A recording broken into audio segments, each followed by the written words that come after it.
Dragon ফল বিদেশি হলেও এখন বাংলাদেশে এ ফলের চাহিদা জনপ্রিয় হয়ে উঠেছে। বাংলাদেশের অন্যান্য জেলার ন্যায় রাজশাহীতে এ ফল এখন অনেকটাই জনপ্রিয়।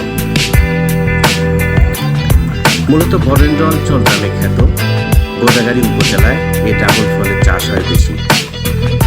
বরেন্দ্র অঞ্চলের চাষিরা বাণিজ্যিকভাবে এ ফলের চাষ করেন। এই অঞ্চলে ড্রাগন ফলের চাহিদা অনেক, আর ড্রাগন ফল চাষ করে সফলতার মুখ দেখেছেন এ অঞ্চলের অনেক চাষিরা। ড্রাগন ফলের গাছকে বলা হয় নির্বোধ বা বোকা ফলের গাছ, কারণ তাপমাত্রা ও আলোর উপর নির্ভর করে এর ফল উৎপাদন হয়, যার কারণে রাতে এ ফলের বাগানে দেওয়া হয় বৈদ্যুতিক লাইট।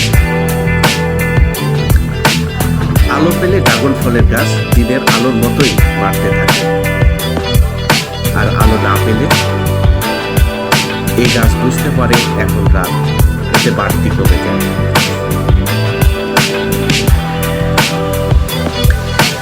আপনারা দেখছেন রাজশাহীর গোদাগাড়ী উপজেলার ছয়ঘাটি এলাকার একটি ড্রাগন ফলের বাগান। দিনের চেয়ে রাতের ড্রাগন ফলের বাগান দেখতে অনেকটাই সুন্দর লাগে। সারি সারি বৈদ্যুতিক লাইট মিটমিট করে জ্বলে, এ যেন অপরূপ দৃশ্য। শুধু বাংলাদেশেই নয়, এই ড্রাগন বাগান থেকে ড্রাগন ফল যায় ইউরোপের বিভিন্ন দেশে।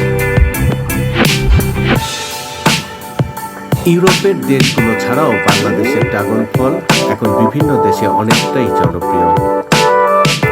বিদেশে বাংলাদেশের ড্রাগন ফলের চাহিদা অন্যান্য দেশের চাইতেও অনেক বেশি,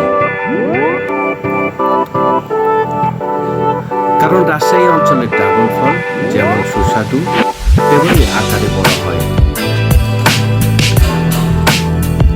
একটি ড্রাগন ফল প্রায় 1 কেজি পর্যন্ত ওজন হয়, যার কারণে এর স্বাদ অনেকটাই বেশি। রাজশাহীর গোদাগাড়ীতে ড্রাগন ফলের প্রায় শতাধিক বাগান রয়েছে।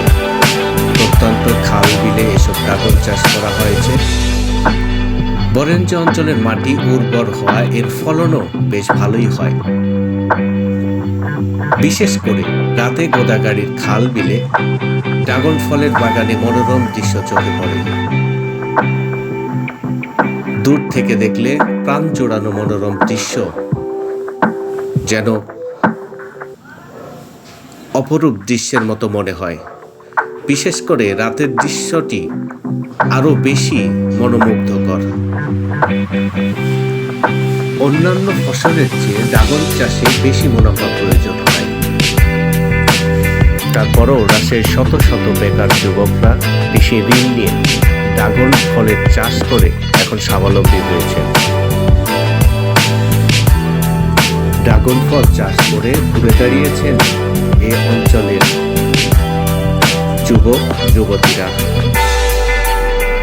তবে সরকারি পৃষ্ঠপোষকতা পেলে বা সহযোগিতা পেলে এ অঞ্চলে আরো জনপ্রিয় হয়ে উঠতে পারে ড্রাগন ফল।